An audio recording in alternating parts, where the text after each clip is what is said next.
हाँ जी बच्चों, good afternoon everyone.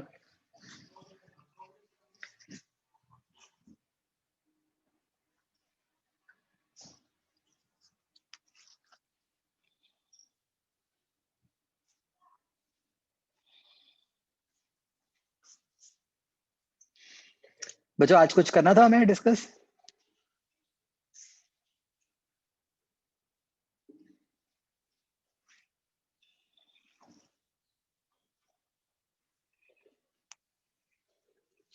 ये लास्ट क्वेश्चन का ये आंसर आता है बच्चों,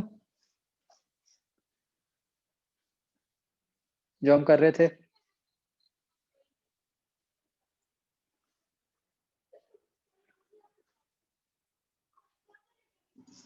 हाँ, 3A3 भी तो चलो वेडनेसडे करनी थी। यस।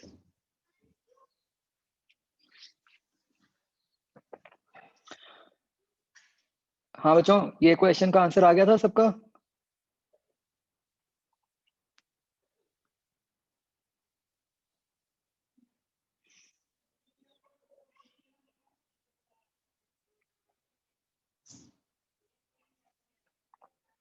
बोलो भाई, या करा ही नहीं?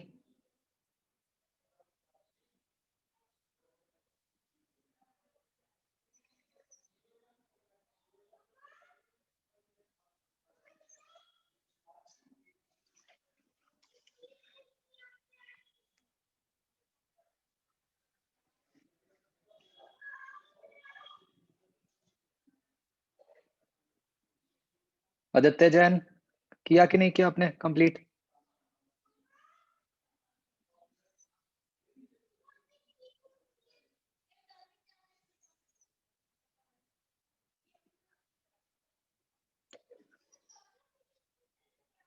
वरुण, विदुषी,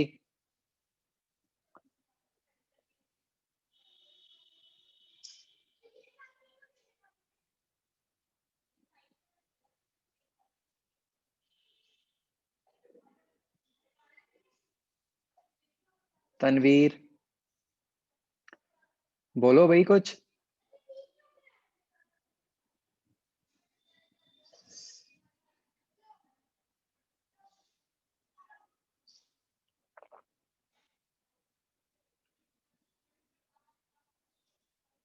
करण,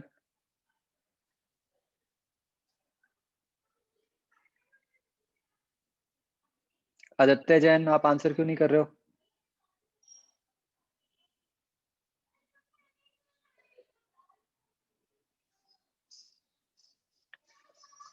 बच्चों मैं ना ये बहुत देर से ऑब्जर्व कर रहा हूँ, आप में से कुछ लोग बिल्कुल नॉन सीरियस चल रहे हो अभी पढ़ाई को लेके।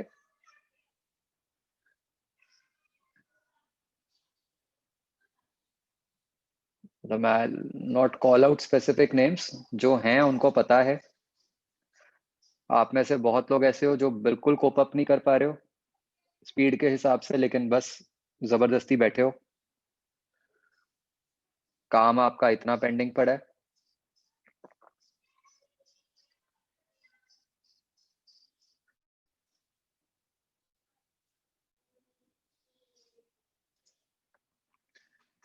ये अब ज्यादा देर ना चलेगा नहीं आपका सिस्टम।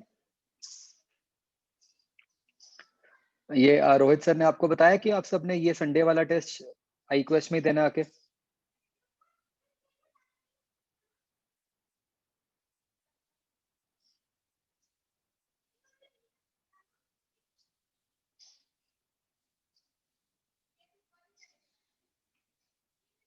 हाँ बच्चों।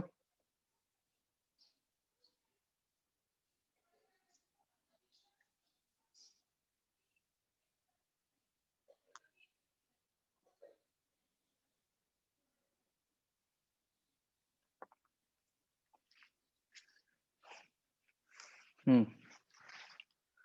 तो चलो, आपको ऑफिशियल मैसेज भी आएगा, बट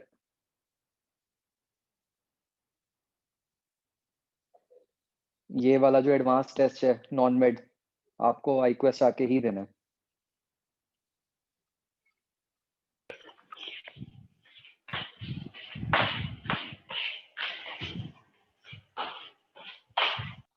बाकी आएगा आपको मैसेज।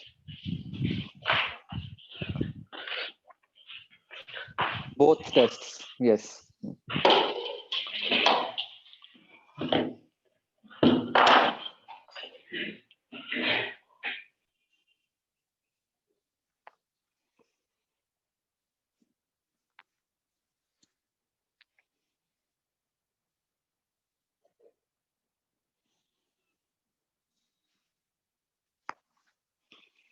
यस, मैंने जो भेजा हुआ है वही वाला सिलेबस है।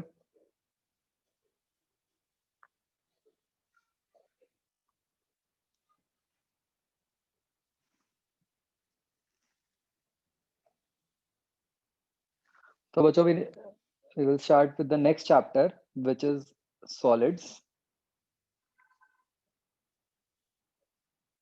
तो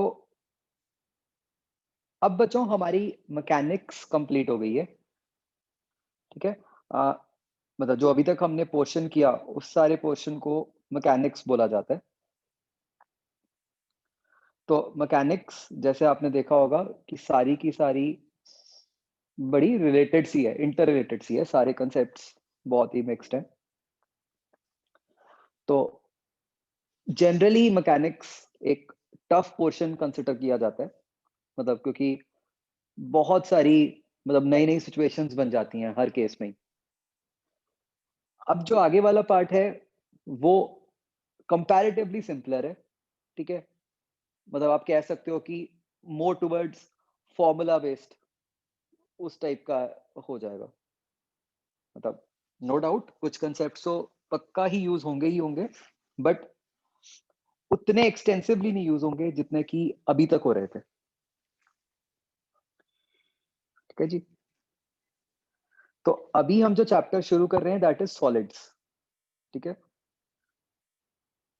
तो बेसिकली क्या है कि ये इस तरीके से चलता है कि अभी सॉलिड्स आएगा, इसके बाद हम फ्लूइड्स पढ़ेंगे, फिर उसके बाद हम गैसेस पढ़ेंगे। ये इस सीक्वेंस में चलता है।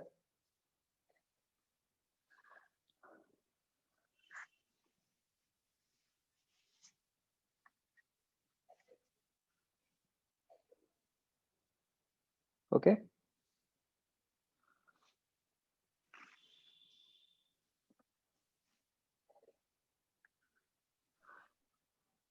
तो बच्चों आपको ख्याल होगा जब हमने एनएलएम पढ़ना शुरू किया था उस टाइम पे हमने बात की थी कि फोर्स क्या कुछ कर सकती है, राइट। फोर्स के हमने कुछ रोल्स लिखे थे जिनको हमने फाइनली समराइज करके ये बोल दिया था कि भाई फोर्स एक तरीके से दो काम करती है। या तो वो फोर्स एक्सेलरेशन प्रोड्यूस करती है या वो फोर्स शेप चेंज करती है।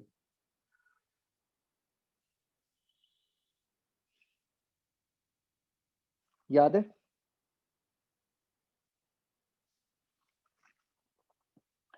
तो जो हमने अभी तक पढ़ा बच्चों इतनी देर में,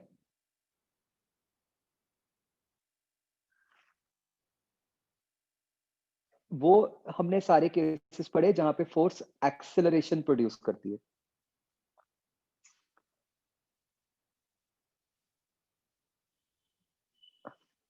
रिमेंबर, ठीक है ना।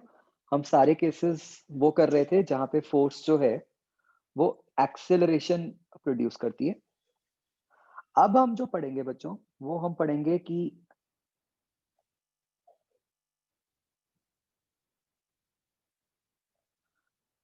फोर्स का दूसरा काम, कि फोर्स शेप कैसे चेंज करती है, ठीक है। राइट टिल नाउ हमने इस वाले एस्पेक्ट को इग्नोर किया हुआ था, except for the special case of a spring. Spring के केस में हमें पता है कि फोर्स अप्लाई करने पे एक्सटेंशन प्रोड्यूस होती थी, राइट। इस चैप्टर में हम कंप्लीटली पढ़ेंगे ये कि कैसे फोर्स लगने से बॉडी की शेप चेंज होती है। बच्चों एक बार थोड़ा सा सोचो, चाहे स्प्रिंग का एग्जांपल लो चाहे कॉमन सेंस से सोचो, भाई फोर्स शेप चेंज कब करती है। मतलब हम कैसे डिस्टिंग्विश कर सकते हैं कि भाई कब फोर्स शेप चेंज करेगी और कब फोर्स एक्सेलरेशन प्रोड्यूस करेगी। एक बार सोच के देखो।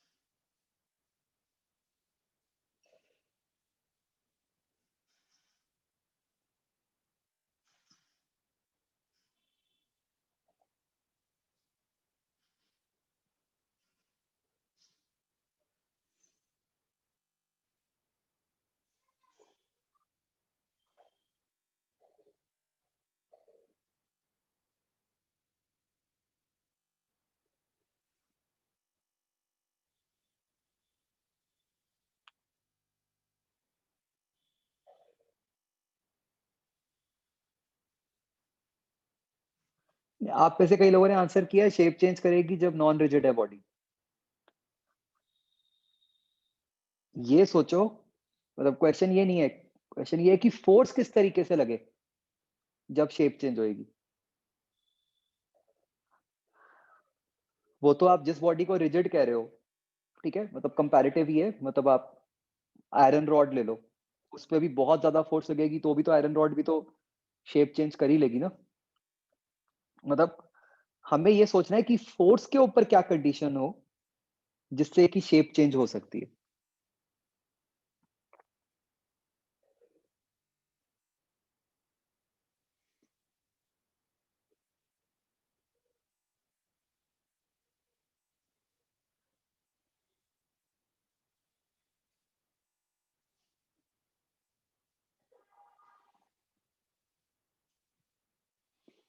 या उल्टा सोचो, फोर्स एक्सेलरेशन कब प्रोड्यूस करती है।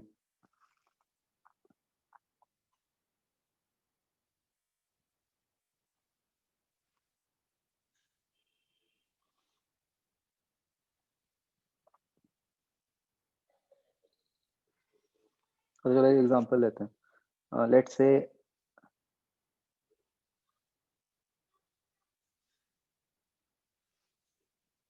ये एक कोई रॉड है,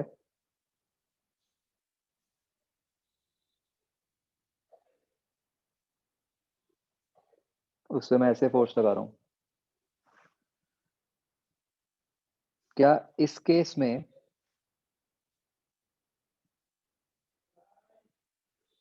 बच्चों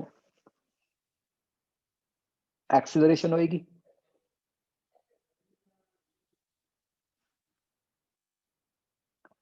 क्या शेप चेंज होएगी।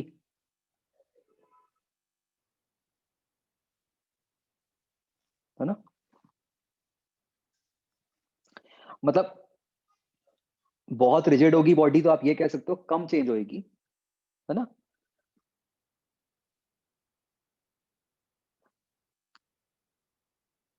ये हम कॉमन सेंस से भी सोच सकते हैं। अगर मैं दोनों फोर्सेस की डायरेक्शन ऑपोजिट कर दूं, दोनों फोर्सेस की डायरेक्शन ऑपोजिट, क्या तब बच्चों एक्सेलरेशन होएगी।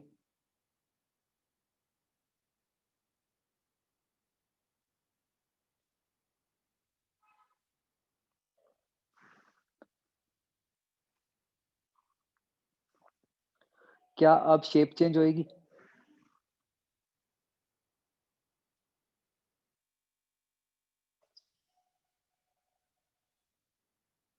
होएगी।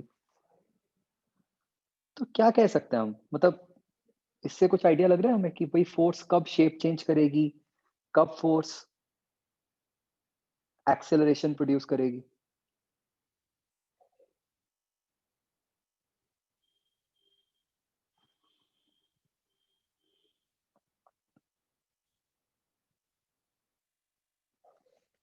तो यस,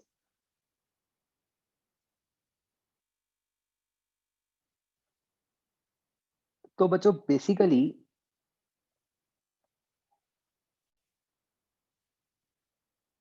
जब तो एक बॉडी के ऊपर लग रही होती है नेट फोर्स, ठीक है, अब वो नेट फोर्स जैसे मर्जी लगाओ, मतलब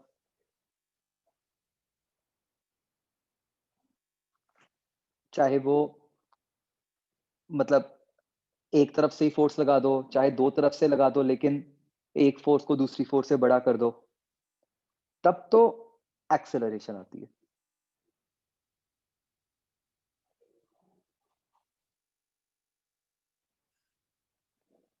ठीक है, और जब एक बॉडी के ऊपर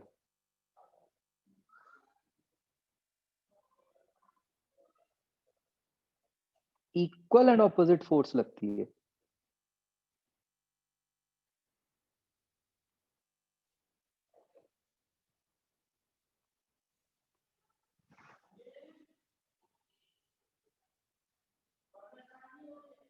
तो ऑब्वियसली ये एक्सेलरेशन तो नहीं प्रोड्यूस करती,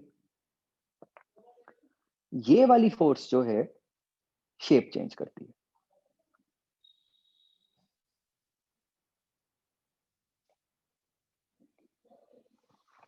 सो what we need to understand is कि भाई फोर्स शेप चेंज कब करेगी, जब वो इक्वल एंड ऑपोजिट फोर्स लग रही होगी।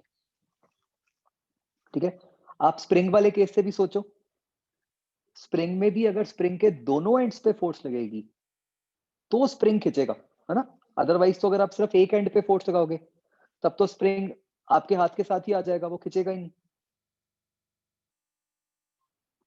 क्या ये बात समझ आती है बच्चों?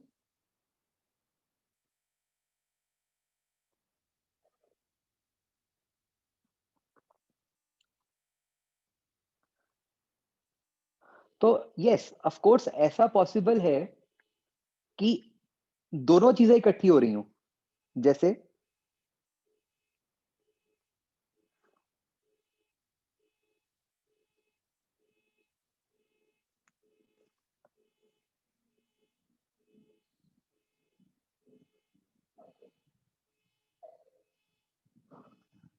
मान लो एक बॉडी पे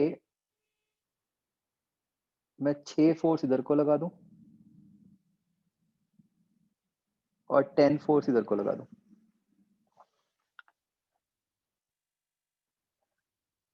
इसको मैं बच्चों इस तरह से शो कर सकता हूं, देखो।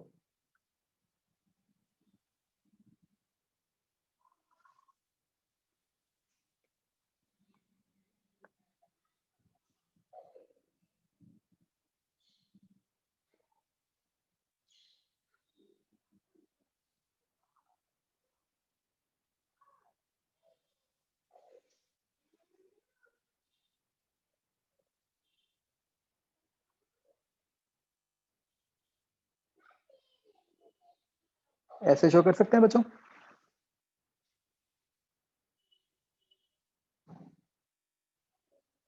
है ना।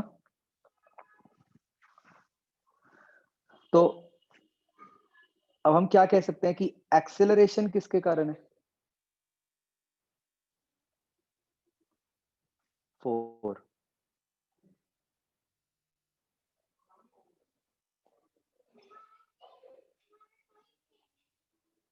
शेप चेंज किसके कारण है?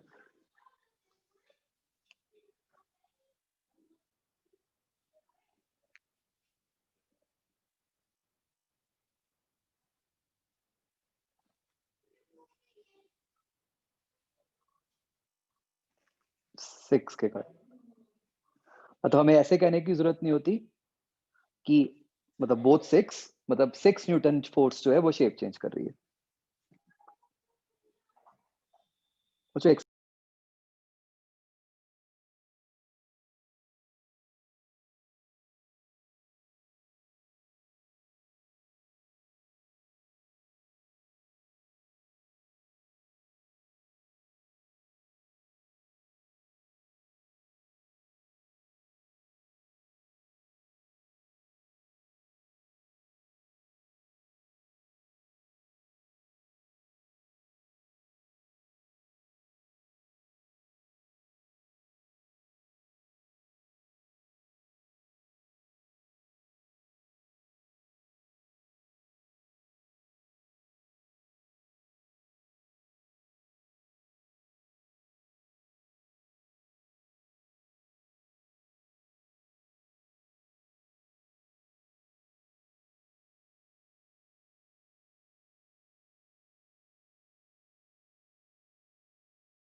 हाँ जी, तो शेप चेंज हम कहेंगे 6 की वजह से। ठीक है बच्चों?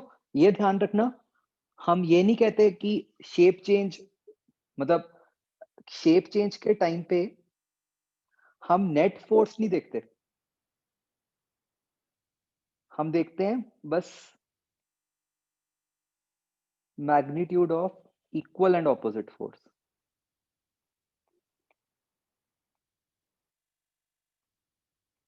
जैसे अ, स्प्रिंग के केस में भी जब हम कहते हैं कि केएक्स फ़ोर्स लग रही है, तो वो लगती तो दोनों तरफ से है ना?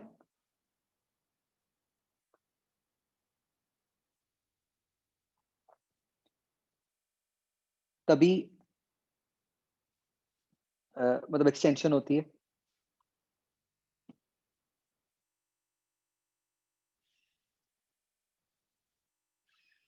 अ, ये अभी देखेंगे हम कि जैसे मैंने इस केस में तो जो फ़ोर्सेस तो इक्वल एंड ऑपोजिट दिखाई हैं, वो दिखाई भी बिल्कुल ऑपोजिट फेसेस पे हैं, है ना? ये हम अभी आगे देखेंगे। मतलब इसके अलग-अलग कुछ केसेस होते हैं कि फ़ोर्सेस मतलब होनी तो इक्वल एंड ऑपोजिट चाहिए, ये तो क्लियर है कि वो बॉडी के ऊपर किस-किस तरह लग सकती हैं।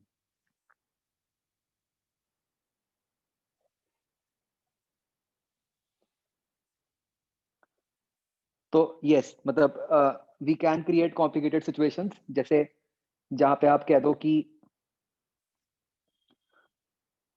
बॉडी का वेट लग रहा है एमजी जो हम सेंटर पे दिखा देते हैं और नॉर्मल जो है वो सिर्फ बॉटम सरफेस पे लग रहा है।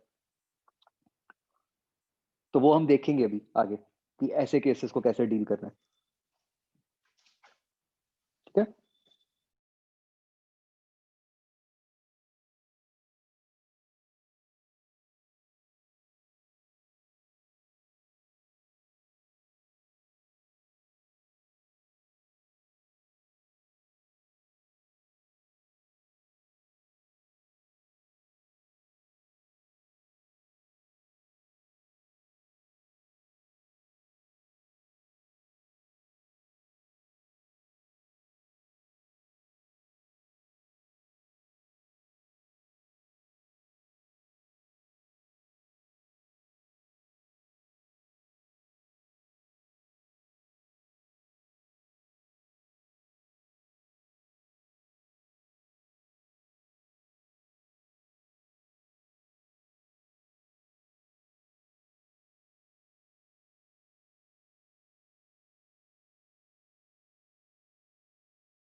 हाँ बच्चों, अ,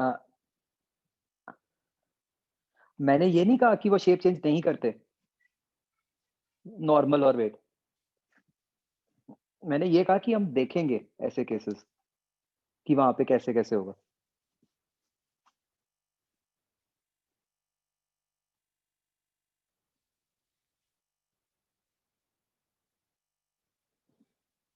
ठीक है?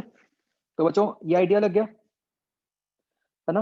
अब हमें एकदम क्लियर हो गया कि कब फ़ोर्स शेप चेंज करेगी और कब फ़ोर्स एक्सेलरेशन प्रोड्यूस करेगी।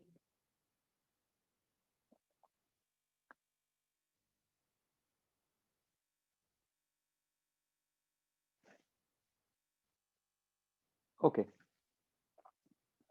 तो बच्चों इस चैप्टर में हम ये सीखेंगे कि ये तो हमें समझ आ गया कि फ़ोर्स जब ऐसे लगेगी तो शेप चेंज होएगी। तो हम सीखेंगे अब कि जब हम किसी बॉडी के ऊपर, पर्टिकुलरली जब हम किसी सॉलिड के ऊपर ये वाली फोर्सेस लगाएँगे, तो वो सॉलिड किस तरीके से बिहेव करेगा, है ना? ऑब्वियसली हम सोच सकते हैं कि हमारे आस-पास कुछ सॉलिड्स ऐसे हैं जो जिनकी शेप ईज़िली चेंज हो सकती है, कुछ ऐसे हैं जिनकी शेप बहुत मुश्किल से चेंज होगी, ठीक है? हम ऐसा सोच लेते हैं कि भई कुछ ऐसे हैं जिनकी शेप बिल्कुल नहीं चेंज होगी, बट ऑब्वियसली रियलिटी में ऐसा नहीं होता। इट इज़ जस्ट कि हम ये कह सकते हैं कि उनकी शेप चेंज बहुत कम होएगी, ठीक है? There is nothing like a perfectly rigid material. किसी ना किसी फोर्स पे जाके तो शेप चेंज हो ही जाएगी। क्या ये बात समझ आती है बच्चों?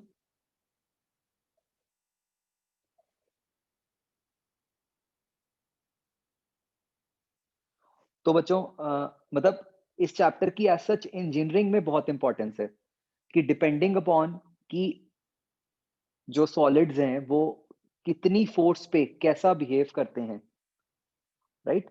उसके बेसिस पे ये डिसाइड होता है कि कौन-सी एप्लीकेशन में कौन-सा सॉलिड यूज़ होगा, राइट?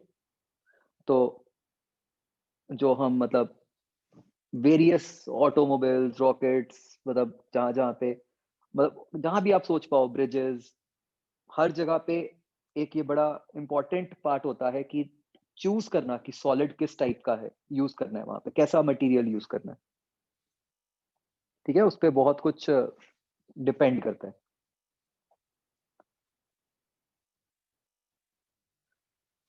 तो तो बच्चों क्या प्रॉपर्टीज़ होती हैं, जिनके बारे में हम बात करना चाहते हैं? One such property is known as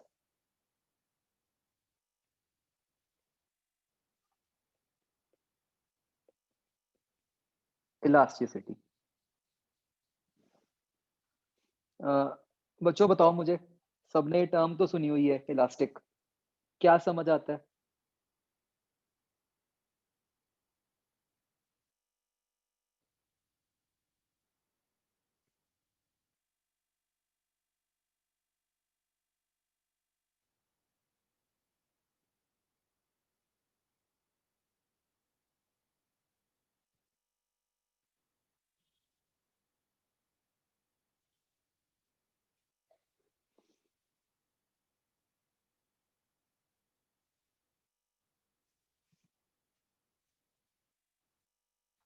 तो ना एक्चुअली ये टर्म हम थोड़ा-सा गलत यूज़ कर लेते हैं कई बार अपने कॉमन सेंस में। बेसिकली हमें लगता है कि जो बॉडी जितना खींच सकती है, वो उतनी इलास्टिक है ना? आप में से कई लोगों ने यही आंसर दिया है।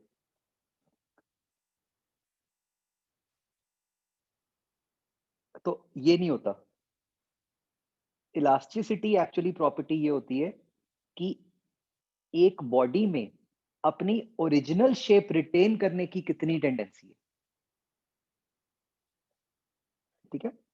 फिर से समझो, ये वो प्रॉपर्टी है कि एक बॉडी में अपनी ओरिजिनल शेप रिटेन करने की कितनी टेंडेंसी है।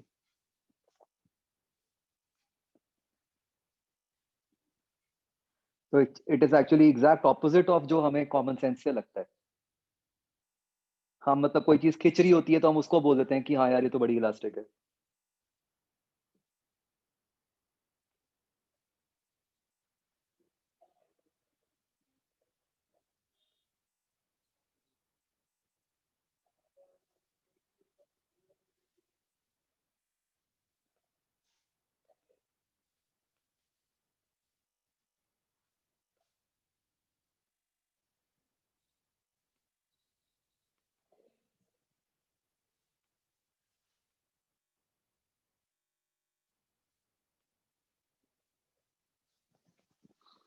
तो it is tendency of the body to retain its original shape और साइज। तो मतलब बच्चों, इसके हिसाब से यू कैन अंडरस्टैंड कि steel is more elastic than rubber.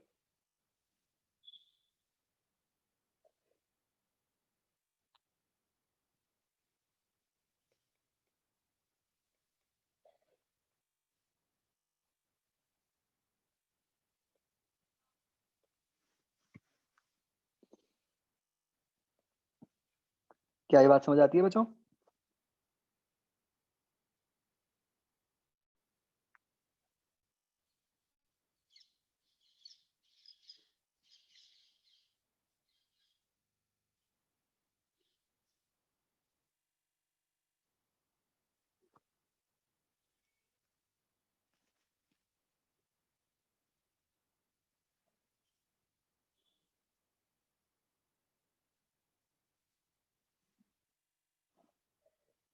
तो this is the scientific definition.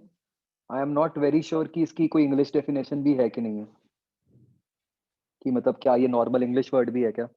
I am not sure. बच्चों, इलास्टिसिटी की ऑपोजिट प्रॉपर्टी क्या होती है?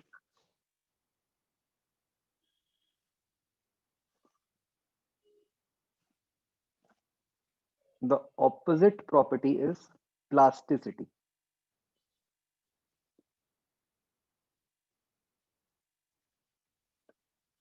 इसका क्या मतलब होगा?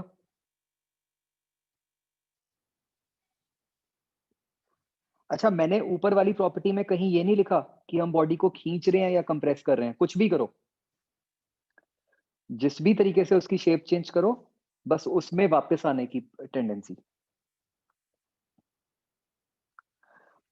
प्लास्टिसिटी का क्या मतलब होगा?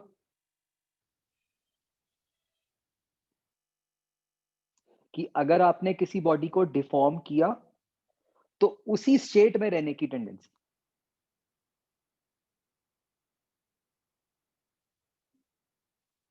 ठीक है, मतलब इलास्टिसिटी में है tendency to retain original shape और साइज। प्लास्टिसिटी में है tendency to retain the modified shape और साइज। मतलब कि जो बॉडी अपनी ओरिजिनल स्टेट में वापस नहीं आना चाहती। Give me some example of plasticity.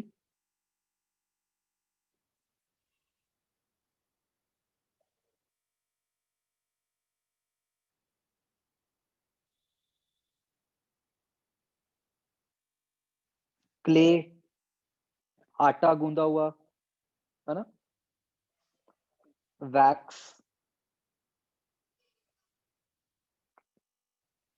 जो प्लास्टिक मटेरियल होता है एज सच, अगर आप कोई भी प्लास्टिक मटेरियल को बेंड कर दो या खींच दो, वो वैसे ही रह जाता है ना? तो वो प्लास्टिक वर्ड वहीं से आया है।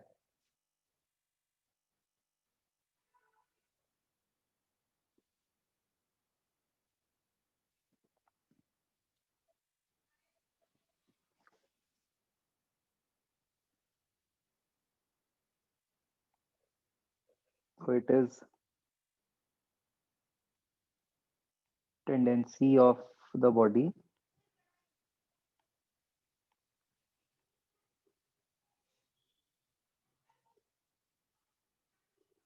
to remain in the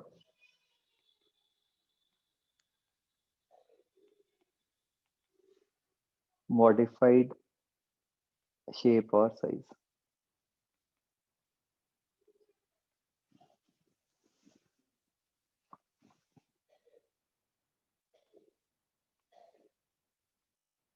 तो एग्जाम्पल वैक्स, क्ले एटसेट्रा।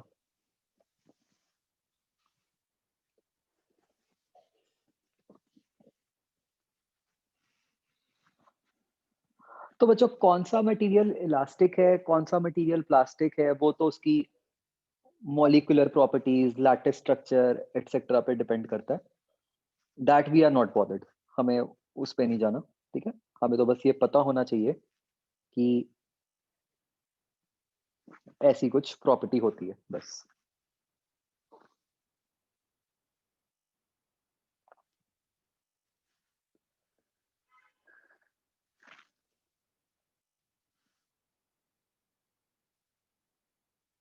ठीक है जी। बच्चों ये आगे वाले चैप्टर ना बिल्कुल मतलब केमिस्ट्री टाइप्स हैं, थ्योरी, डेफिनेशंस और सारा कुछ।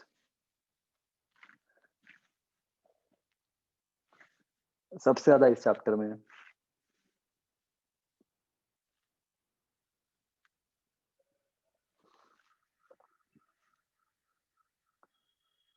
मतलब सबसे ज़्यादा थ्योरेटिकल तो ये सॉलिड्स एंड फ्लूइड्स वाला है, बाकी तो ठीक है, हो जाता है। नहीं, वेव्स में नहीं है खास।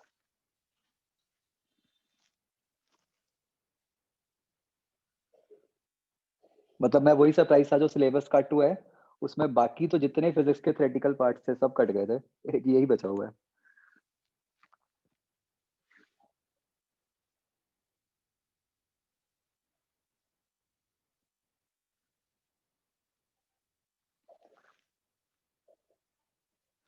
ओके।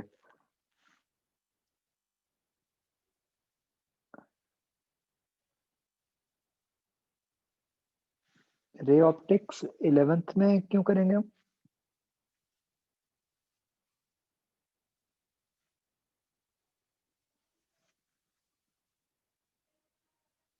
11th में डाल दिया क्या?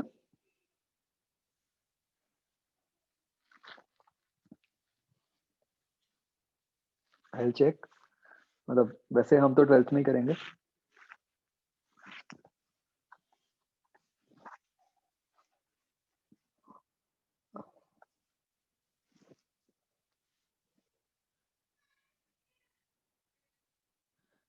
ये वरुण मैं ना बताऊंगा आज, मुझे ना एक बार क्लास के एंड में रिमाइंड करना, मैं बताऊंगा आपको मेड वाले स्टूडेंट्स को कि एनसीईआरटी का क्या करना है।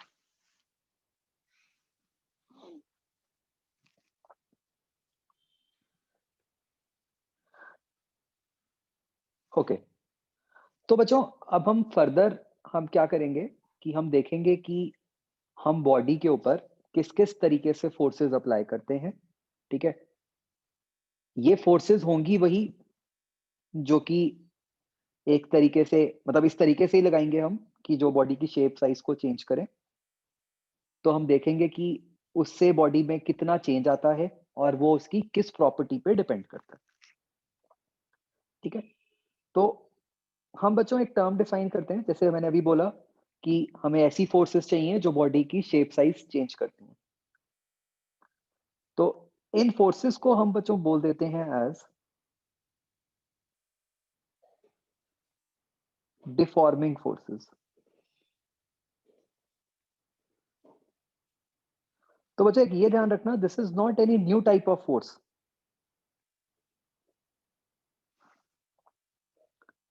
इसका मतलब ये है बस सिंपली कि जो भी मतलब पुरानी फोर्सेस लग रही हैं उनमें से ऐसी कौन सी फोर्स है जो बॉडी की शेप साइज को चेंज करेगी। जैसे मतलब ऊपर वाले केस में डिफॉर्मिंग फोर्स कितनी हो गई, 6 हो गई, right.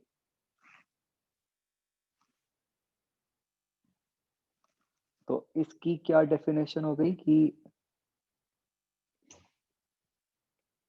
It is the external force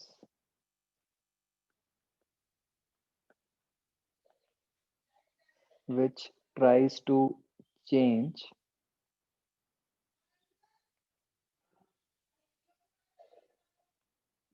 the shape or size of the body। ठीक है, बस मैंने एक छोटी सी टर्म ऐड कर दी, एक्सटर्नल। ऑब्वियसली डिफॉर्मिंग फोर्स तो एक्सटर्नल ही होगी, है ना। इंटरनल फोर्स से तो बॉडी की शेप चेंज नहीं हो सकती।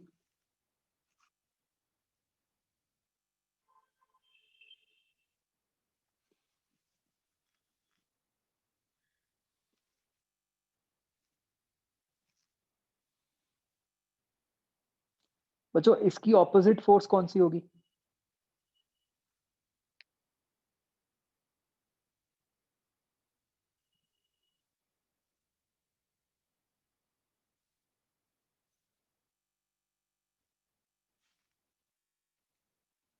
Reforming forces.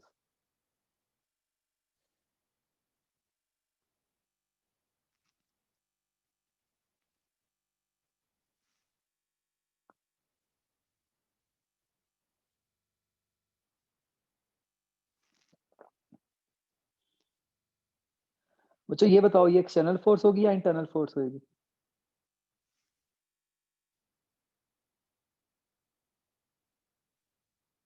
This is an internal force, right?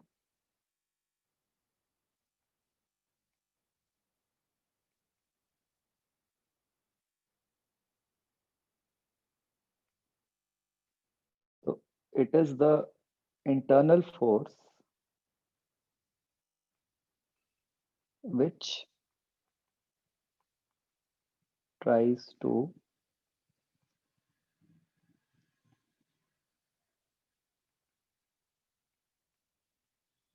bring the body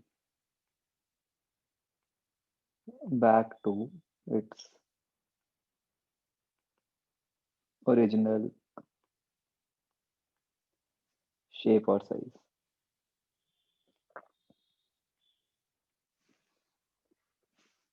right?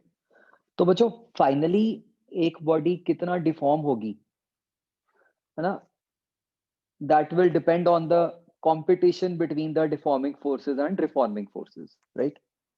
तो मतलब आप सोच सकते हो कि जैसे जो इलास्टिक बॉडीज हैं, उनके केस में हम क्या कह सकते हैं अबाउट रिफॉर्मिंग फोर्सेस?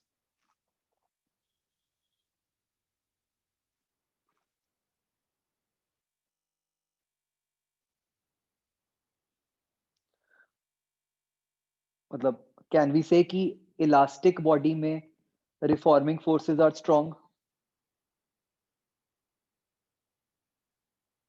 है ना?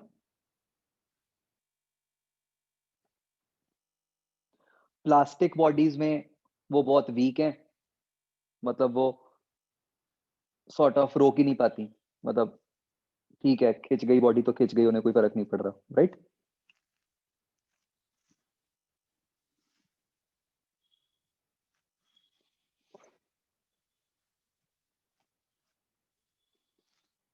तो इक्विलिब्रियम में क्या होगा?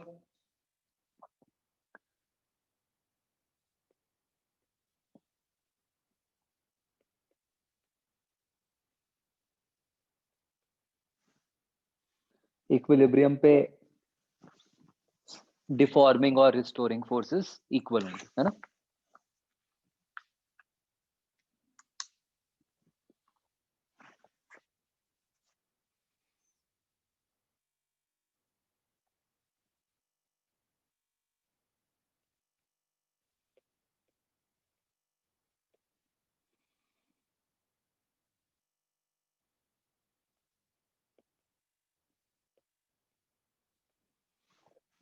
वो चाहे रिफॉर्मिंग फोर्सेस को कई जगह पे रिस्टोरिंग फोर्सेस भी लिखा होता है, ठीक है, मीनिंग तो वही है।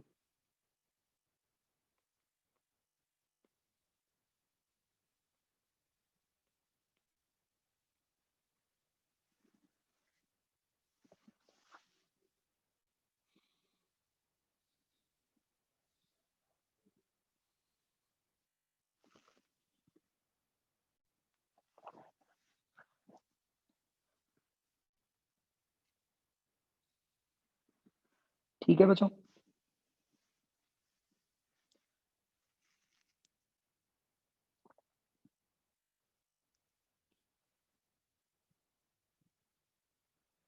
तो यहां से बच्चों हम अगली टर्म बनाते हैं which is known as stress.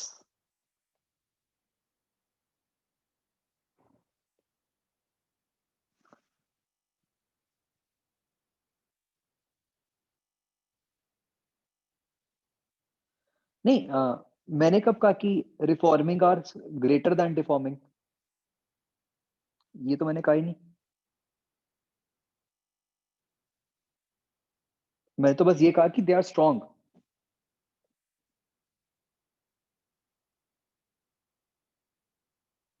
Elastic के केस में, है ना? ये तो बच्चों ऑब्वियस है, किसी भी केस में रिफॉर्मिंग फोर्सेस डिफॉर्मिंग से ज्यादा नहीं होंगी, है ना? मतलब उन्हें जरूरत क्या है डिफॉर्मिंग से ज्यादा लगने की? हाँ ऐसा हो सकता है कि वो डिफॉर्मिंग से कम ही हो, क्योंकि बॉडी की उतनी एबिलिटी ना हो।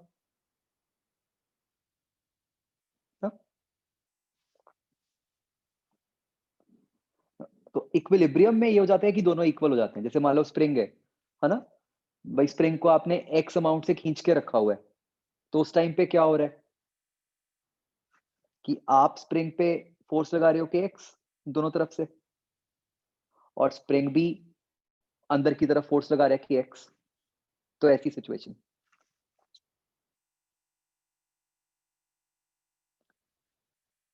ये बच्चों समझ आता है?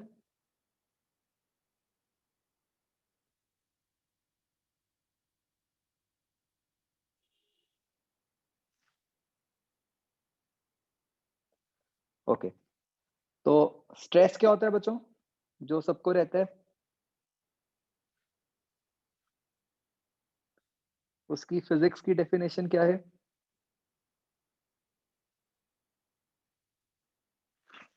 स्ट्रेस होता है बच्चों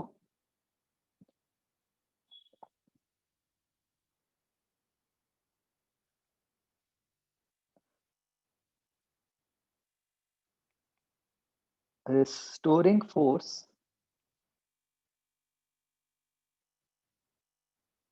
अपॉन एरिया। तो कौन सा एरिया? जिस एरिया के ऊपर वो रिस्टोरिंग फोर्स लग रही है। ठीक है,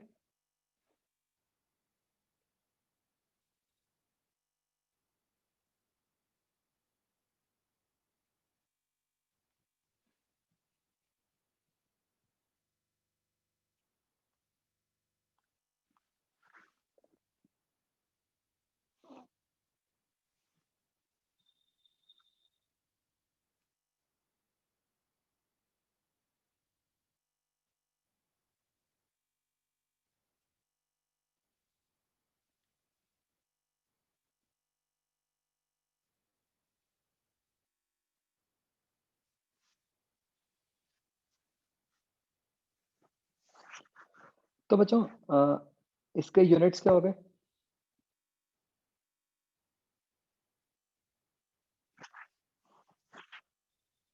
न्यूटन पर metre square, which is also known as Pascal.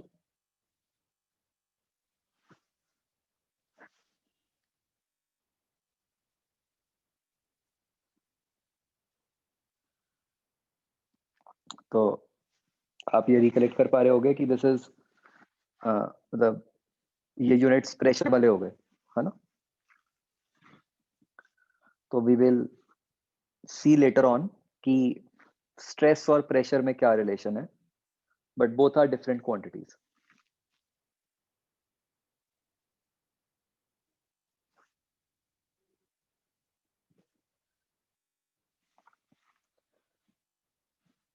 तो बच्चों स्ट्रेस जो होता है quantity, it is actually a tensor quantity.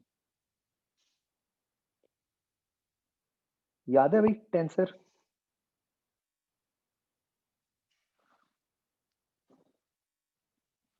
हाँ, यूनिट्स में बस रेफरेंस आया था। तो इट हैज एक्चुअली 9 कंपोनेंट्स।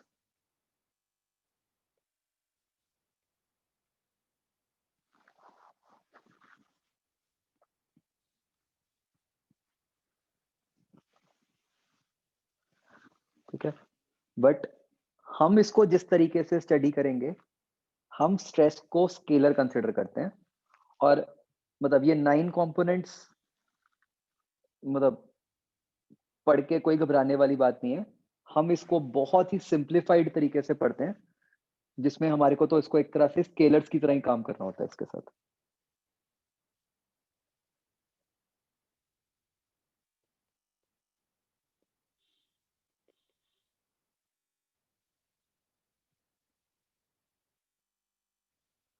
ठीक है, आपको कभी कंपोनेंट्स नहीं लेने पड़ेंगे। बेसिकली ये कंपोनेंट्स कैसे होते हैं ना बच्चों, जैसे हमने जो पढ़ा है, हम तो सिंपली एक्स वाई जेड पढ़ते हैं। मतलब ये मैं आपको वैसे ही बता रहा हूँ, मतलब कहीं नहीं आएगा ये। जब 9 कंपोनेंट्स होते हैं ना, तो एक टर्म होती है, नॉन मेड वालों के पास आती है, वो उसको मैट्रिक्स कहते हैं। तो उसको इस तरीके से लिखते हैं। बेसिकली इसमें जो कंपोनेंट्स होंगे ना, वैसे होते हैं X X, X Y, X Z. Y X, Y Y, Y Z, Z X, Z Y, Z Z, इस तरीके के होते हैं इसके कंपोनेंट्स। मतलब बेसिकली ये प्लेन्स बन जाते हैं, X Y plane, X Z plane, and so on. But anyways, मतलब हमें कुछ नहीं सोचना।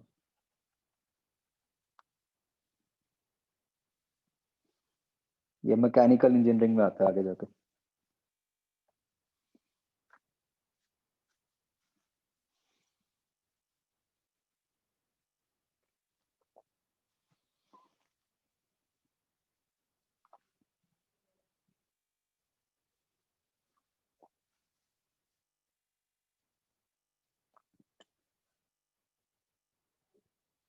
हाँ जी बच्चों, एनी डाउट टिल नाउ?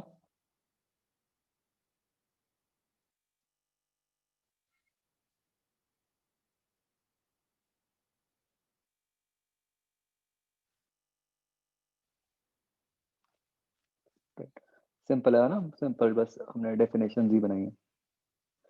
हाँ।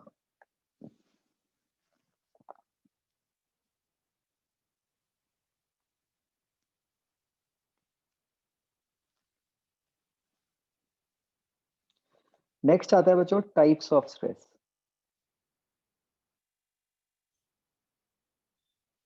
तो बच्चों एक्चुअली तो ये ना, जो मतलब हम क्या करने लगे हैं अब, जैसे मैंने आपको अभी बताया इसके 9 कंपोनेंट होते हैं। तो ये जो हमने टाइप्स बना ली, ये बेसिकली उनमें से ही कुछ कंपोनेंट्स हैं।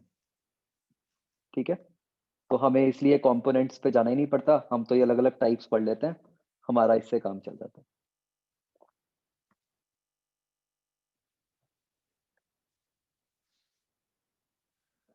तो पहला जो है बच्चों, दैट इज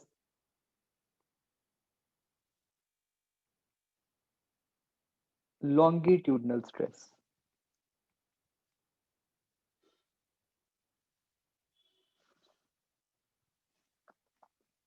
तो बच्चों जैसे कि नाम से लग रहा है, लॉन्ग, ये स्ट्रेस जो है वो एक तरीके से बॉडी की लेंथ को चेंज करने की कोशिश करता है।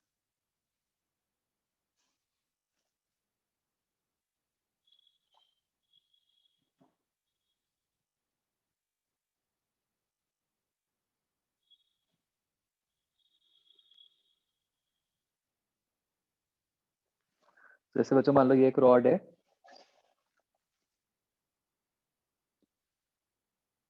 ये इसके, ठीक है, मतलब ये जरूरी नहीं बच्चों कि ये कोई मतलब पूरी रॉड ही हो सकता है हमने रॉड का छोटा सा पार्ट बनाया है, वो कोई दिक्कत नहीं है। बस इंपॉर्टेंट बात क्या है कि जैसे मैंने बोला कि टेंडेंसी क्या होनी चाहिए, लेंथ चेंज करने की। तो फोर्स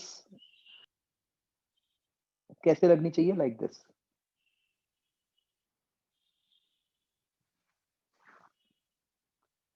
मतलब वो जिस एरिया पे लग रही है, वो उस एरिया के परपेंडिकुलर होनी चाहिए। ये बात समझ आती है बच्चों? तभी लेंथ चेंज होएगी ना।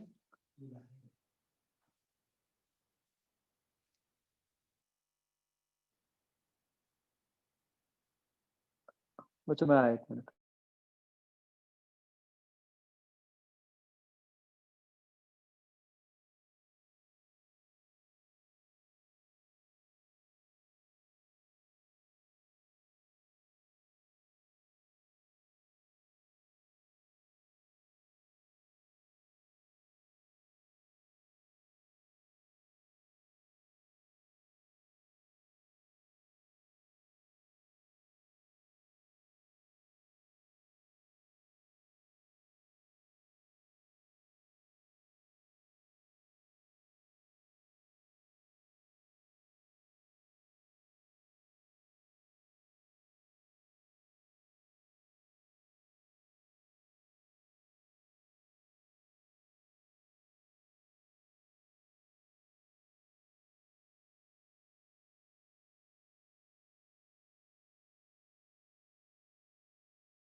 हाँ बच्चों, क्या ये बात समझ आती है बच्चों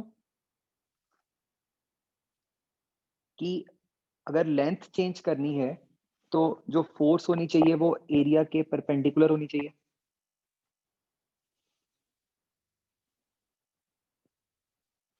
ठीक है, अभी बच्चों उतना मत कॉम्प्लिकेटेड सोचो कि मतलब ऑब्वियसली आप इमेजिन कर सकते हो ऐसी सिचुएशंस की जैसे अगर हम कहें कि भाई कोई क्यूब है, उसको हम ऐसे खींच रहे हैं बहुत ज़्यादा, तो ये वाली लेंथ भी तो चेंज हो ही जाएगी, है ना?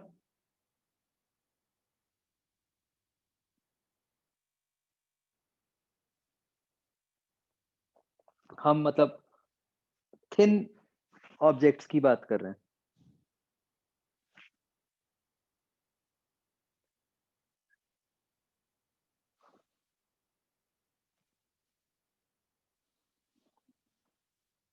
बच्चों ये बात समझ आती है?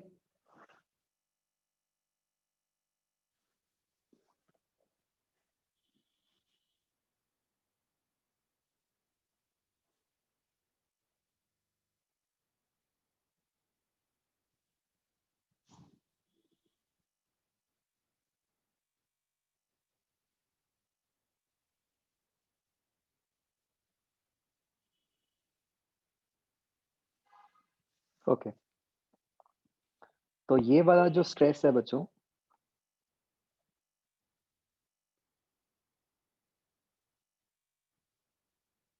ये हो गया F perpendicular upon area.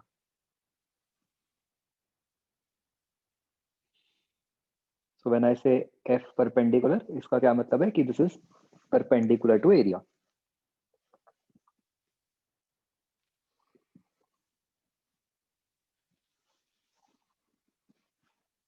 Clear all?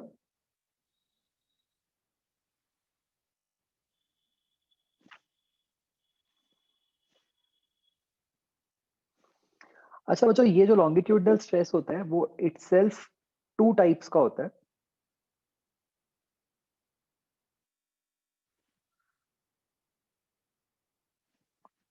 हाँ, दिस इज एट इक्विलिब्रियम। मतलब जब हमने बॉडी पे फोर्स लगाई हुई है तो, और फोर्स लगा के बॉडी को खींच के रखा हुआ है तब।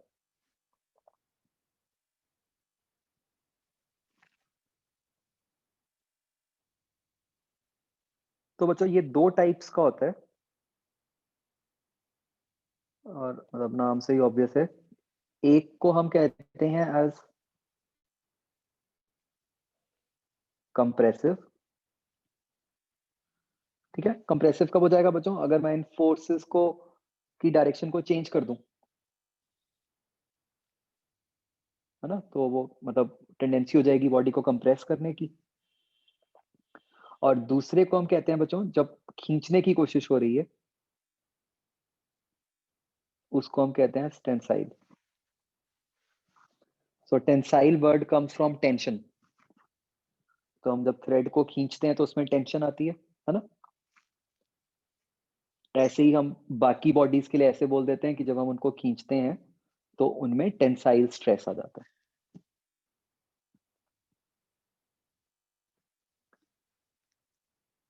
क्या ये समझ आता है बच्चों?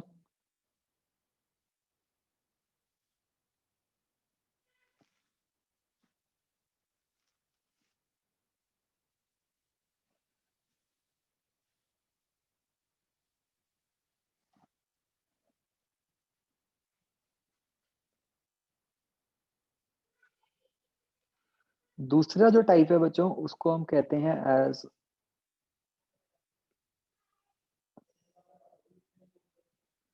वॉल्यूमेट्रिक बल्क या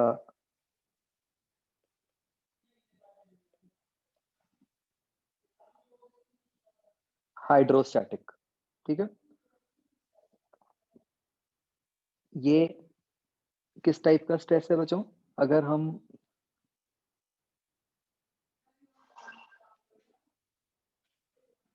मान लो कोई बॉडी है,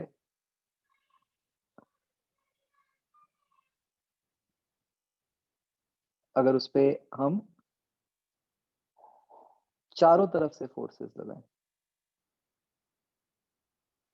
ठीक है, 3D में हर तरफ से,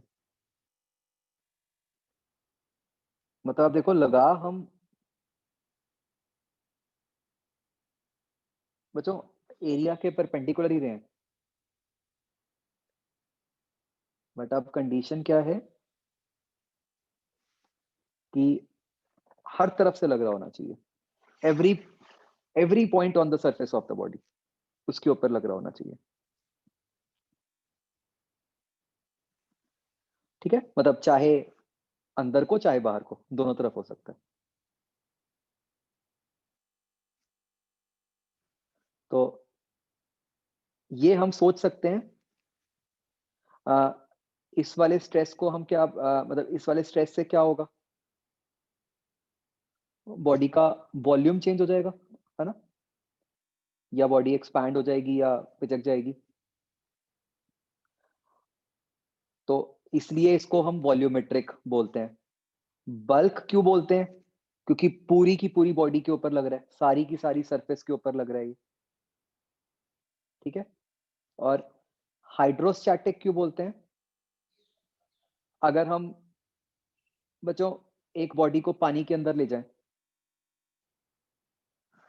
तो उसके ऊपर पानी के कारण भी फोर्सेस ऐसी लगेंगी ना हर तरफ से,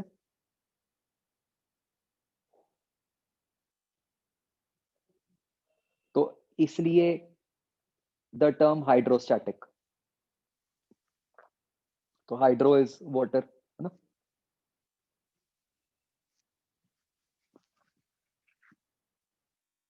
तो बच्चों अगेन प्लीज ये मत सोचना, अगर आप कहो कि सर क्या इसके इसमें लेंथ चेंज हो रही है, तो यस, अगर मैं कोई दो पॉइंट्स लूंगा तो उनके बीच में लेंथ भी चेंज हो ही रही है, बट हमें मतलब उस लेवल पे नहीं पढ़ना, हमने बिल्कुल सिंप्लीफाइड केसेस पढ़ने हैं। हमारे को कभी भी ऐसा केस नहीं आ सकता जहां मिक्सचर हो जाए, मतलब हमारे लिए जब लॉन्गिट्यूडनल है तो वो अलग से लॉन्गिट्यूडनल है, जब वॉल्यूमेट्रिक है तो अलग से वॉल्यूमेट्रिक है।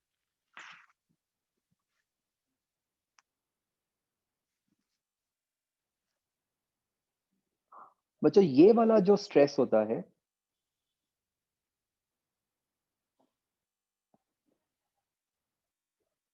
That is simply equal to delta P, change in pressure. तो मतलब जो प्रेशर होता है बच्चों, pressure is actually a type of stress, मतलब it is basically one of the components of stress. वो जो स्ट्रेस के 9 कंपोनेंट्स होते हैं उनमें से एक कंपोनेंट को हम प्रेशर कहते हैं,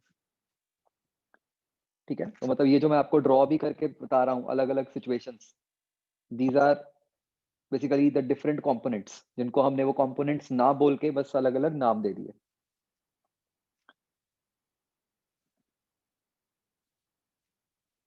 ठीक है।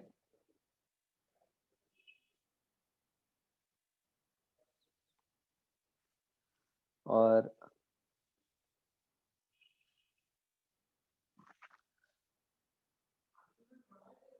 जो बच्चों तीसरा टाइप का स्ट्रेस होता है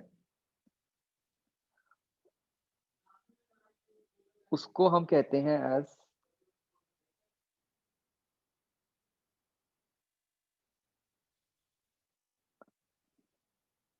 shear stress।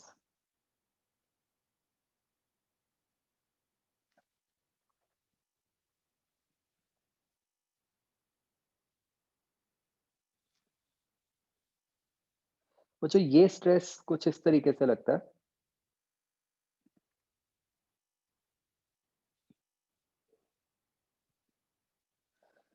जैसे मान लो ये कोई क्यूबॉइड है,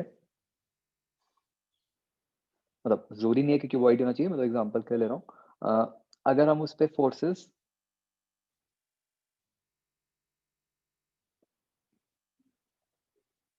इस तरीके से लगाएं,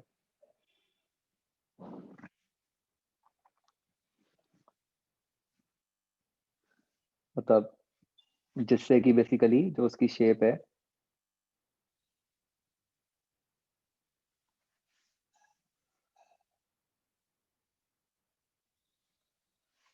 कुछ ऐसी हो जाए।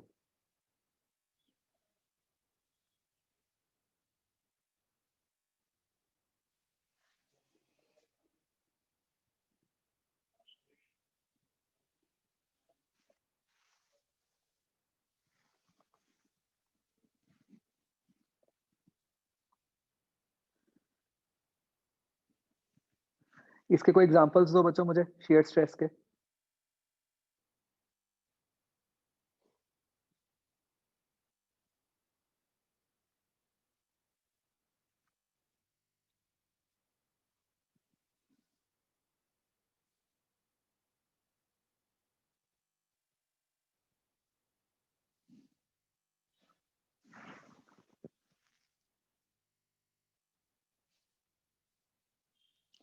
जैसे बच्चों आप एक मान लो कोई बुक है मोटी सी, तो उसके साथ ऐसा कर सकते हो ना कि उसको अपने दोनों हैंड्स के बीच में पकड़ो और एक हैंड को एक तरफ को मूव करो, एक हैंड को दूसरी तरफ को मूव करो, तो वो इस तरीके से हो जाएगी।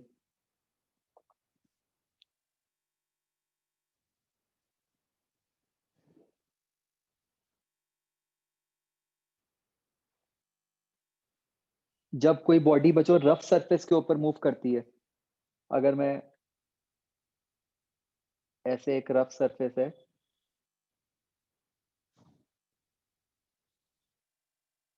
उसके ऊपर एक बॉडी को मूव कर रहा हूं, तो क्या होगा? मान लो हम कोई फोर्स एफ लगा रहे हैं, नीचे से फ्रिक्शन फोर्स लग रही है,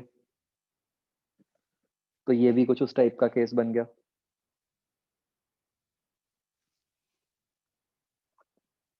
ना। जेली हो सकती है, अगर आप जेली लो, उसको सरफेस पे रखो और उसकी टॉप सरफेस को मूव करो, तो ऐसा हो सकता है ना। इरेजर के साथ कर सकते हो बिल्कुल।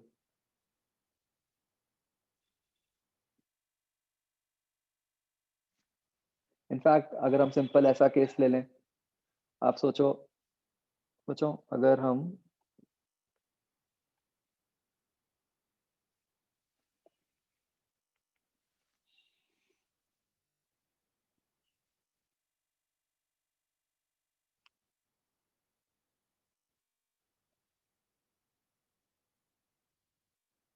जैसे बच्चों मान लो ये रॉड है, ठीक है, जिसके एक एंड को ऐसे दीवार के साथ फिक्स किया हुआ है। अब मान लो दूसरे एंड पे हमने ऐसे एक स्टिक चिपका दी और उसके ऊपर हम फोर्स एफ लगाएं, तो ये रॉड बेंड हो जाएगी।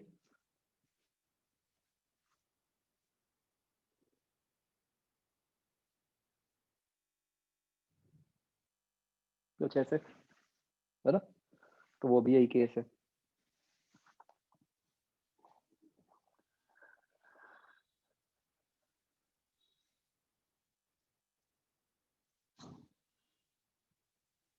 तो बच्चों ये जो मैंने थर्ड केस बनाया है, इसमें ऑब्वियसली जो एफ की इक्वल एंड ऑपोजिट फोर्स है वो कहाँ से आ रही है? वो दीवार से आ रही है ना।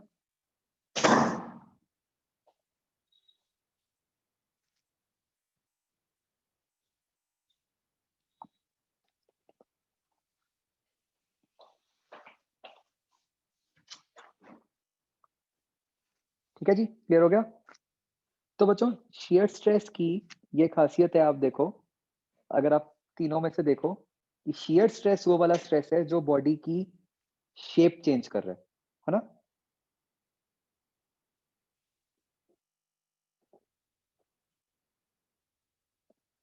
बाकी साइज चेंज कर रहे हैं, शियर स्ट्रेस में शेप चेंज हो रही है।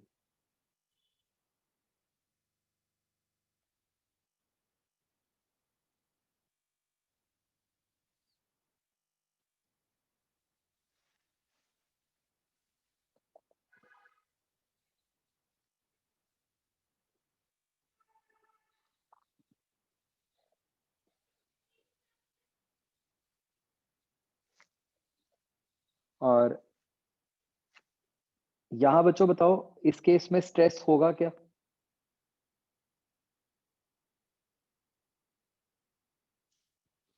ये फोर्स किस तरीके से लग रही है?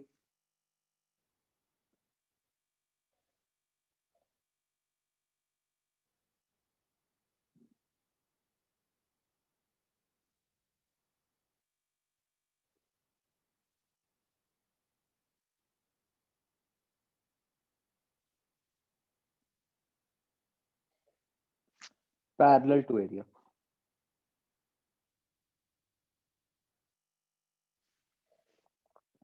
राइट।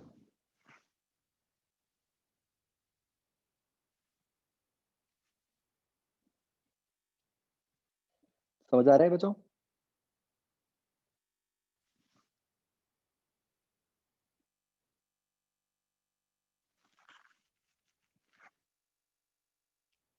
तो बस ये 3 टाइप के स्ट्रेस होते हैं।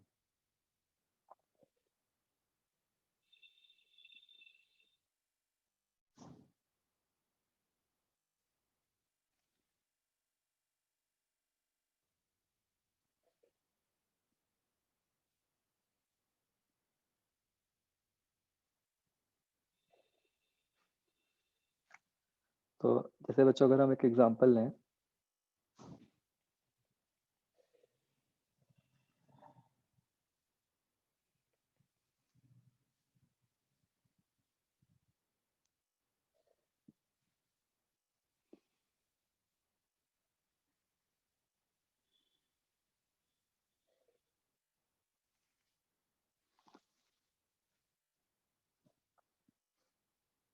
वही बच्चों पिछली बार जैसे केस है, हम force F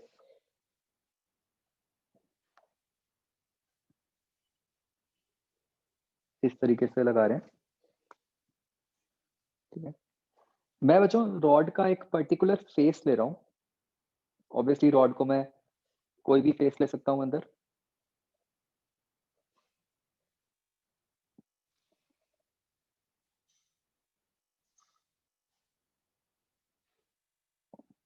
which is at an angle theta.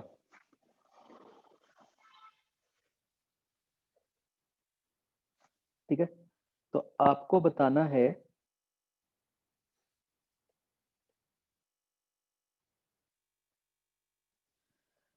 ये बच्चों क्रॉस सेक्शनल एरिया ए है।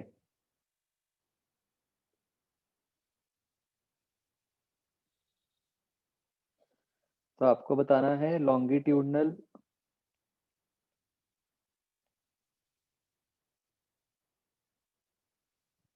एंड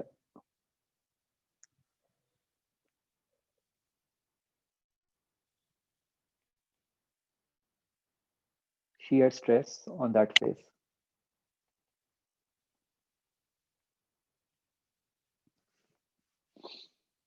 ध्यान से करना।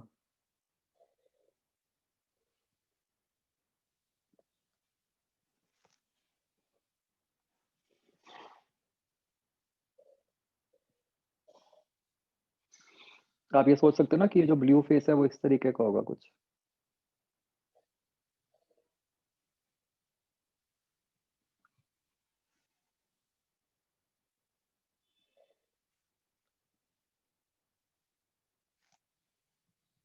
And at equilibrium of course.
अभी तक गलत है भाई इनके आंसर आए।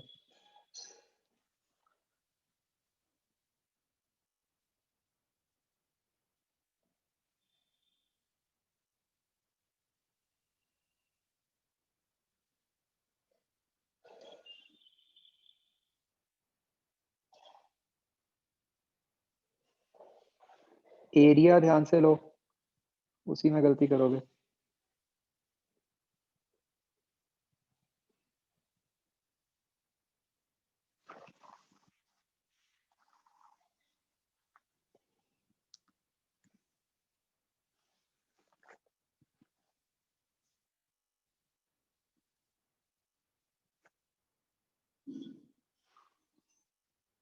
एक बार सोचो, एरिया ए से बड़ा होगा छोटा होगा?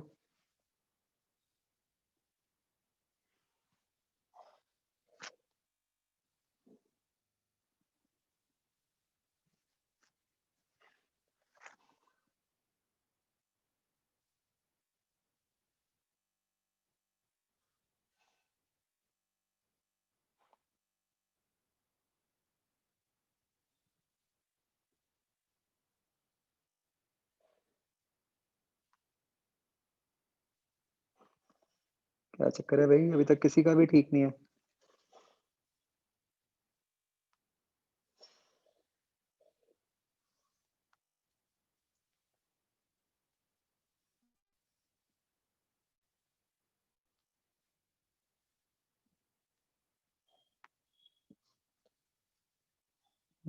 वरुण अब ठीक है। बच्चों आप एरिया में गलती कर रहे हो। एरिया एक बार सोचो, एरिया क्या होगा? एरिया विल बी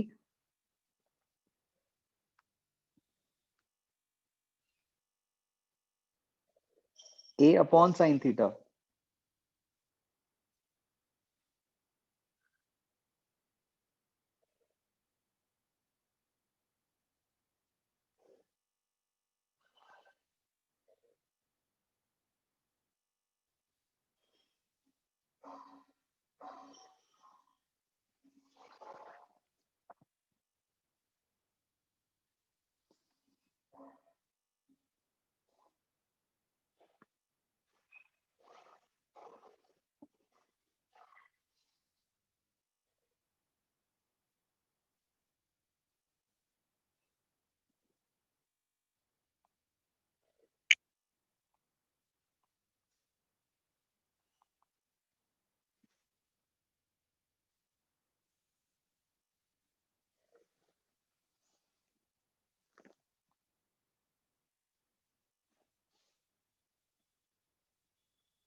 बहुत सारे आंसर आ गए। आस्था ठीक है।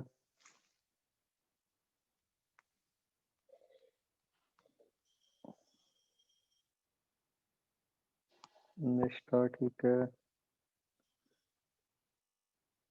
विदुषी ठीक है।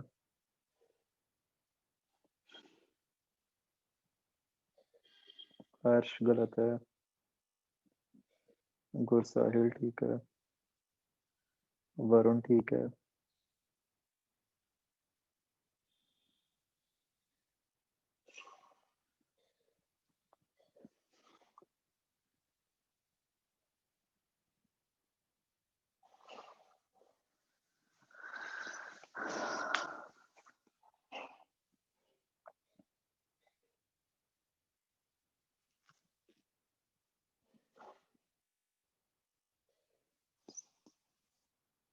हाँ बच्चों ये समझ आ रहा है कि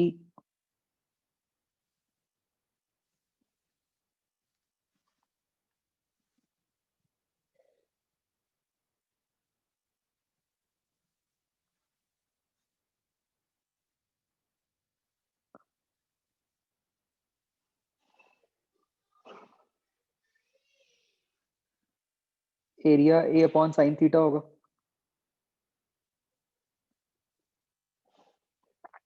सी कंपोनेंट तो एक ही डायरेक्शन में आएगा ना।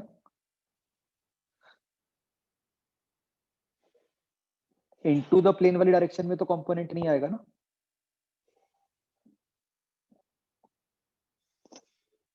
ये सिंपल हम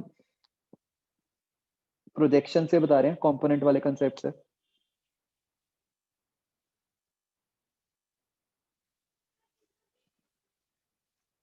तो इस एरिया के परपेंडिकुलर फोर्स का कंपोनेंट क्या हो गया? F sine theta.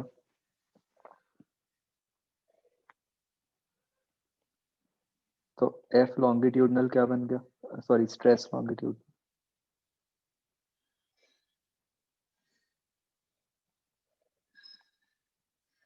F sine theta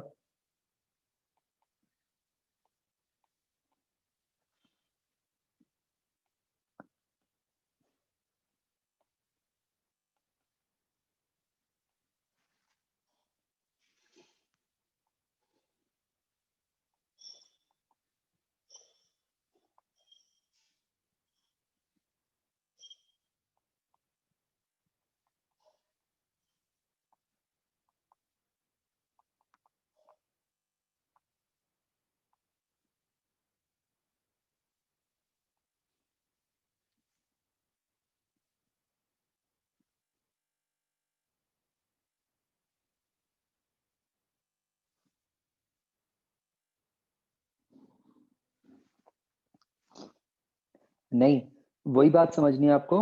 हम ऐसा नहीं कह सकते कि रेडियस में साइन थीटा का कंपोनेंट आ गया और इसलिए फिर आर स्क्वायर कर दिया।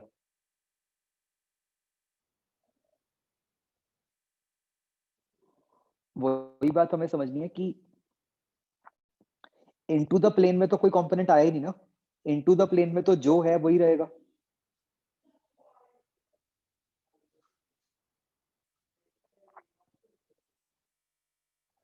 मतलब ये जो फेस होगा, ये फेस सर्कुलर फेस नहीं है, इसकी कुछ अजीब सी शेप होएगी।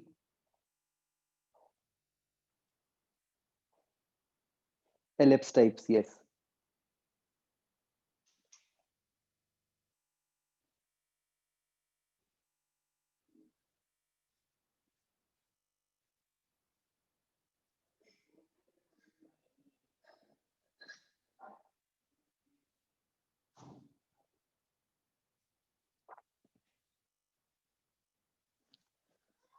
हाँ बच्चों, ये समझ आया?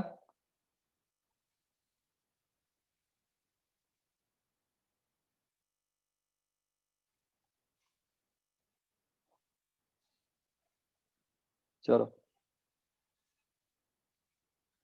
ठीक है बच्चों, दैट्स इट। कल हम वो एक्सरसाइज 3 वाली डिस्कशन करेंगे। हाँ, मेडिकल स्टूडेंट्स 5 मिनट के लिए रुक जाओ, अदर्स कैन लीव।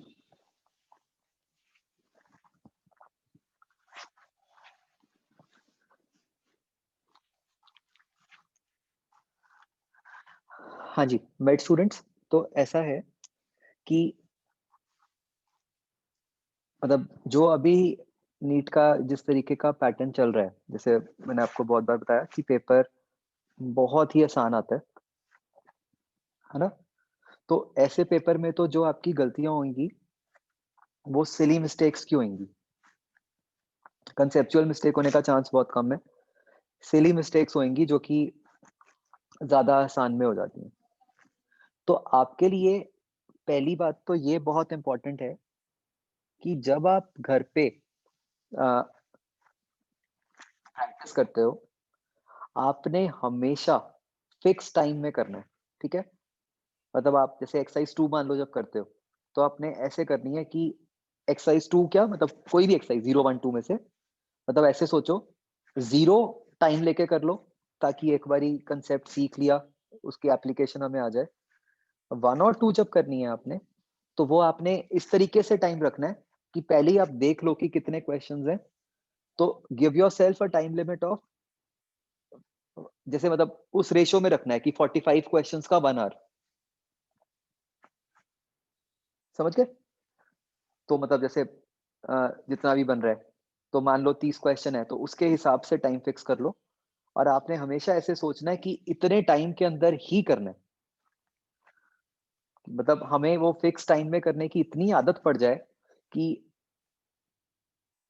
मतलब उस टाइम के कारण हमारी मतलब सिली मिस्टेक्स हमने कम करनी है। दूसरी बात बच्चों आती है एनसीईआरटी रिलेटेड। अब जो पेपर बच्चों जो आ रहा है, उसमें आप ये मान लो कि 1 से 2 क्वेश्चंस ऐसे होते हैं, जो कि बिल्कुल फैक्चुअल, थ्योरेटिकल कुछ आ गया, ठीक है? जो मतलब हम नॉर्मल क्लास में नहीं पढ़ते। मतलब फॉर एग्ज़ाम्पल जैसे हमने आज की क्लास में पढ़ा, है ना? कि उन्होंने कुछ यही पूछ लिया कि आपसे कि बताओ कौन-सा मटेरियल है जो सबसे ज़्यादा इलास्टिक है? या कौन-सा मटेरियल है जो सबसे ज़्यादा प्लास्टिक है? राइट? तो बिल्कुल ही प्योर फैक्ट्स पे बेस्ड। तो उसमें से भी 90% जो पार्ट है, वो आपका मॉड्यूल में कवर्ड है। अगर आप मॉड्यूल भी अच्छे से पढ़ोगे, तो ऐसे जो छोटे-मोटे फैक्चुअल पार्ट्स होते हैं, वो कवर हो जाते हैं। तो अब क्वेश्चन ये आता है कि क्या हमें एनसीईआरटी पढ़नी चाहिए कि नहीं?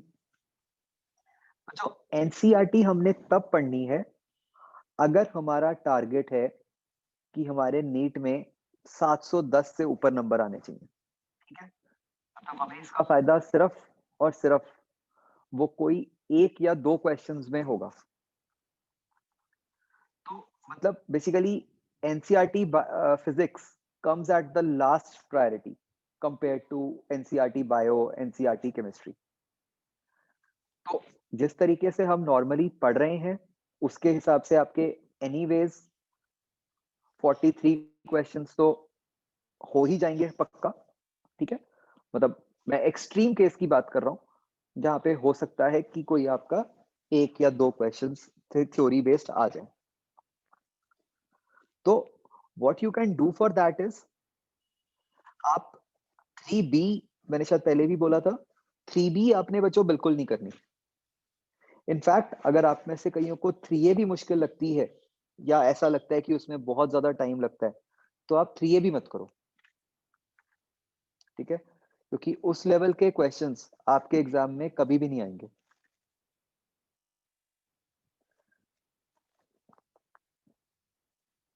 ये तुम सब क्या कर रहे हो?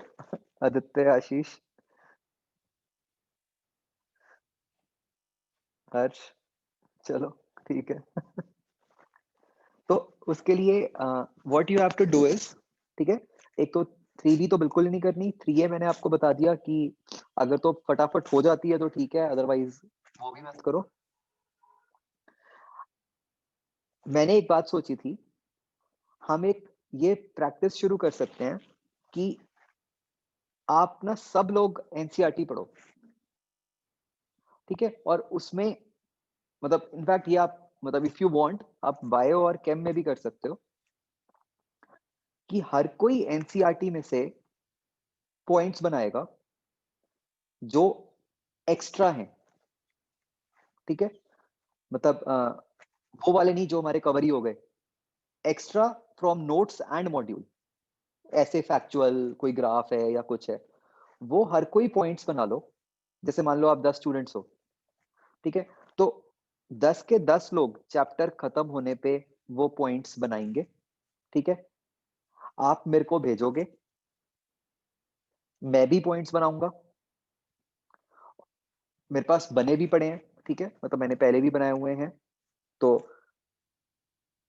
हो सकता है कि जैसे जब अलग-अलग हम लोग पढ़ेंगे तो और हमने कुछ हिडन ढूँढ लिया, कुछ बिटवीन द लाइन्स ढूँढ लिया, जैसे कि हमेशा कहा जाता है ना?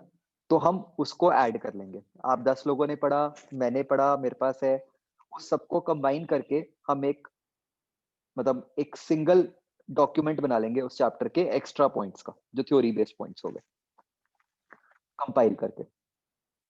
तो वो सबके साथ शेयर हो जाएगा और उसको फिर हम यूज़ कर सकते हैं आगे के लिए। क्या लगता है बच्चों आपको?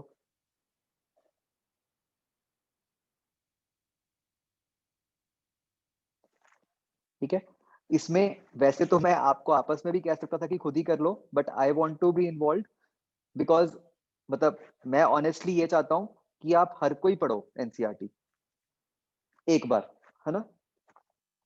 मतलब और मैं आपको ये भी नहीं कह रहा कि एक्स्ट्रा टाइम लगाओ। मैंने खुद ही आपको बता दिया कि जो आप टाइम 3A, 3B में लगा रहे थे, उसी टाइम को ही एनसीईआरटी पे एक बार लगा दो। एंड वो बस हम जब आपस में शेयर करके बनाएँगे डॉक्यूमेंट, हम इतने लोगों ने पढ़ा होगा, तो अपने आप एक बहुत कॉम्प्रिहेंसिव डॉक्यूमेंट बन जाएगा। वो अपने लिए सही हो जाएगा। ठीक है? उसको अभी भी हमें मतलब ऐसा नहीं है कि बहुत ज़्यादा कुछ अभी याद रखना है, वो तो एक बार हम प्रिपेयर कर लेंगे और वो आगे हम जब 12th की रिवीजन होगी या कुछ होगी तब उसको ज़्यादा यूज़ करेंगे कि भई जो सिंपल फैक्ट्स हैं, वो तब हमारे को याद रह जाएँ। ठीक है? तो ऐसा शुरू करते हैं और ये वाले चैप्टर से स्टार्ट करना बिल्कुल परफेक्ट है बिकॉज़ यहीं से ही जैसे मैंने आपको बताया कि थोड़ा-सा थ्योरेटिकल पार्ट ज़्यादा आ जाता है। तो बच्चों आपको ना तो जैसे अगर आप पढ़ते हो, कभी ऐसा क्वेश्चन नहीं आएगा कि कुछ फैक्चुअल पूछ लिया, ठीक है? तो कोई न्यूमेरिकल वैल्यूज़ नहीं याद रखनी कि भई आपको ये पूछ लिया कि भई मार्स पे एक्सेलरेशन ड्यू टू ग्रेविटी क्या होती है या कुछ भी ऐसा। अगर वो कुछ पूछेंगे तो वो मतलब कुछ ऐसा याद रखने वाला हो सकता है, कभी वो ऐसा डाटा बेस्ड नहीं होगा। तो मतलब कीप दिस इन माइंड कि आप ऐसे ना हो कि फालतू में कोई आप नंबर्स याद कर रहे हो। जैसे बायो में तो आपके फिर भी आ जाता है ना कि वो किस साल में डिस्कवर हुआ था या कुछ ऐसा। फिज़िक्स में वैसा कुछ नहीं आता कभी भी।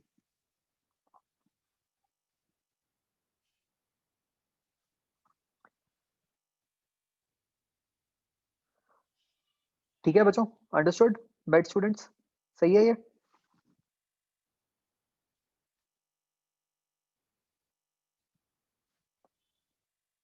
चलो, ऑलराइट। ओके, ओके बच्चों, बाय। नहीं, जेईई मेन में नहीं है कोई फ़ायदा आदित्य।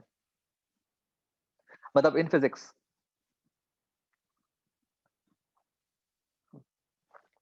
फिज़िक्स में तो बिल्कुल कोई फ़ायदा नहीं।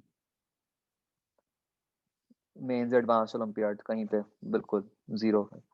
केमिस्ट्री में तो है, बाकी आपको धीरज सर बता देंगे।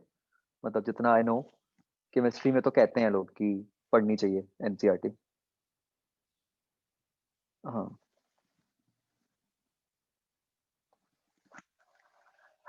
चलो बच्चों ठीक है जी, ओके, बाय।